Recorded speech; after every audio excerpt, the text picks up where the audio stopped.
അസ്സലാമു അലൈക്കും വറഹ്മത്തുള്ളാഹി വബറകാതുഹു. ഹലോ ഫ്രണ്ട്സ്, എല്ലാവർക്കും പ്രവാചക ചരിത്രത്തിലേക്ക് സ്വാഗതം. വളരെ വളരെ വർഷങ്ങൾക്ക് മുൻപ് അറേബ്യയിൽ അബ്ദുൽ മുത്തലിബിന്റെ മകനായ അബ്ദുള്ള എന്ന ഒരാൾ ജീവിച്ചിരുന്നു. അദ്ദേഹം മക്ക നഗരത്തിലെ പ്രധാനികളിൽ ഒരാളായിരുന്നു. അദ്ദേഹം വഹാബ് ഇബ്നു അബ്ദു മനാഫിന്റെ മകളായ ആമിന റളിയല്ലാഹു അൻഹയെ വിവാഹം കഴിച്ചു. അദ്ദേഹം അധികനാൾ ആമിന റളിയല്ലാഹു അൻഹയുടെ കൂടെ ഉണ്ടായിരുന്നില്ല. അദ്ദേഹം കച്ചവടക്കാരോടൊപ്പം നീണ്ട യാത്ര പുറപ്പെട്ടിരുന്നു. ഒരു മാസം കഴിഞ്ഞപ്പോൾ ആ യാത്രക്കിടയിൽ അദ്ദേഹം വഫാത്തായി. ആ സമയത്ത് ആമിന റളിയല്ലാഹു അൻഹ ഗർഭിണിയായിരുന്നു. ഒരു ദിവസം അവർ ഉറങ്ങിക്കിടക്കുമ്പോൾ സ്വപ്നത്തിൽ ഒരു ശബ്ദം കേട്ടു. നീ ഗർഭം ചുമക്കുന്ന കുഞ്ഞ് അവന്റെ ജനതയെ നയിക്കുന്നതാണ്. അവന് മുഹമ്മദ് എന്ന് പേര് വിളിക്കുക. മാസങ്ങൾക്ക് ശേഷം ആമിന റളിയല്ലാഹു അൻഹ ഒരു ആൺകുഞ്ഞിന് ജന്മം നൽകി.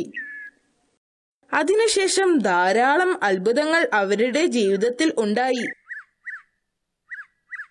കുഞ്ഞു പിറക്കുന്ന സമയത്ത് സ്വർഗത്തിൽ നിന്നും വലിയ ഒരു പ്രകാശം വന്ന് അവർക്ക് ചുറ്റും നിന്നു. മാത്രമല്ല, പ്രവാചകന്റെ ജനന സമയത്ത് ആ നഗരത്തിലുള്ള ജനങ്ങൾ ആരാധിച്ചിരുന്ന വിഗ്രഹം തകർന്നു വീണു. ആളുകൾ പൊട്ടിയ ആ വിഗ്രഹത്തെ ചേർത്ത് വെച്ച് പുനഃസ്ഥാപിച്ചു. എന്നാൽ അത് വീണ്ടും തകർന്നു വീണു.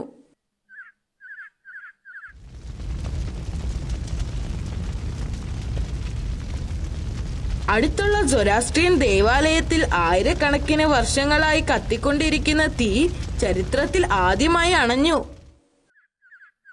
അടുത്തുള്ള കൊട്ടാരത്തിലെ 14 ഗോപുരങ്ങൾ തകർന്നു വീണ് തരിപ്പണമായി.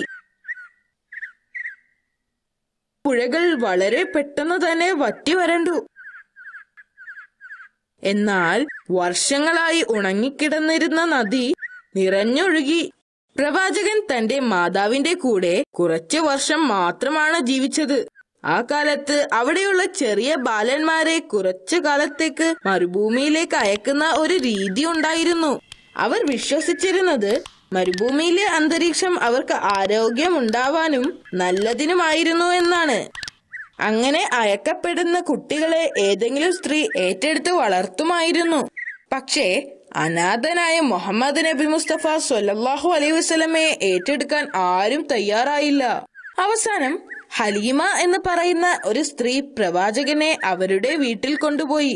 ഹലീമയും അവരുടെ ഭർത്താവും മക്കയിൽ നിന്ന് വളരെ അകലെയുള്ള ഒരു മരുഭൂമിയിലാണ് ജീവിച്ചിരുന്നത്.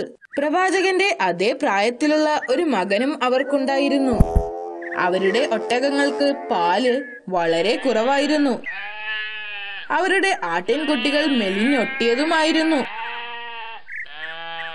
എന്നാൽ പ്രവാചകൻ മുഹമ്മദ് നബി മുസ്തഫ സ്വല്ലല്ലാഹു അലൈഹി വസല്ലമ വീട്ടിലെത്തിയതിനു ശേഷം അവിടെ വലിയ അത്ഭുതങ്ങൾ സംഭവിച്ചു. അള്ളാഹുവിന്റെ അനുഗ്രഹങ്ങൾ അവർക്ക് ധാരാളം ലഭിച്ചു.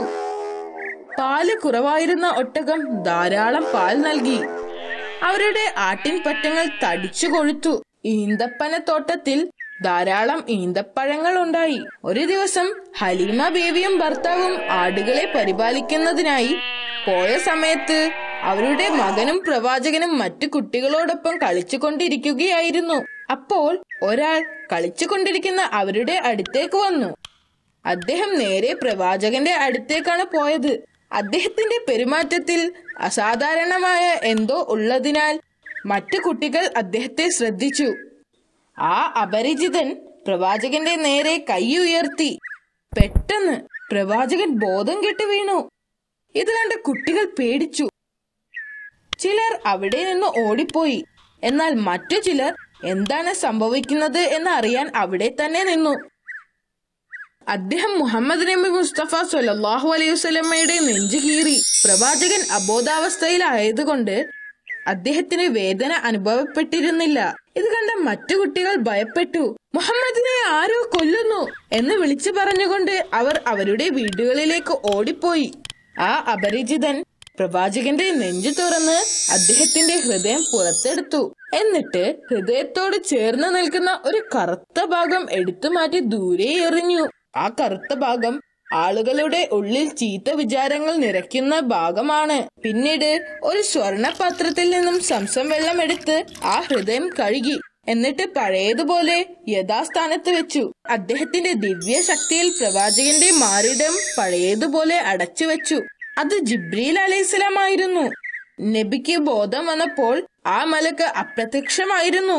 ഈ സംഭവത്തിന് ശേഷം ഹലീമ ബീവി മുഹമ്മദ് നബി മുസ്തഫ സല്ലല്ലാഹു അലൈഹി വസല്ലമയെ അദ്ദേഹത്തിന്റെ വീട്ടിലേക്ക് തിരിച്ചയക്കാൻ തീരുമാനിച്ചു.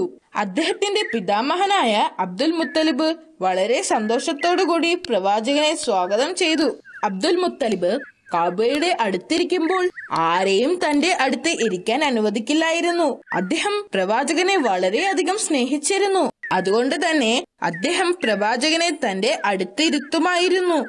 പ്രവാചകന് 6 വയസ്സായപ്പോൾ അദ്ദേഹത്തിന്റെ മാതാവ് വഫാത്തായി. അതിനുശേഷം അദ്ദേഹത്തിനെ സംരക്ഷിച്ചത് പിതാമഹനായ അബ്ദുൽ മുത്തലിബ് ആയിരുന്നു. പ്രവാചകന്റെ 8ാമത്തെ വയസ്സിൽ അബ്ദുൽ മുത്തലിബ് വഫാത്തായി. എന്നാൽ അദ്ദേഹം വഫാത്താകുന്നതിനു മുൻപ് തന്നെ പ്രവാചകന്റെ സംരക്ഷണം പ്രവാചകന്റെ അമ്മാവനായ അബൂ താലിബിനെ ഏൽപ്പിച്ചിരുന്നു. അബ്ദുൽ മുത്തലിബിന്റെ മരണത്തിന് ശേഷം പ്രവാചകന്റെ സംരക്ഷണം അമ്മാവനായ അബൂ താലിബ് ഏറ്റെടുത്തു.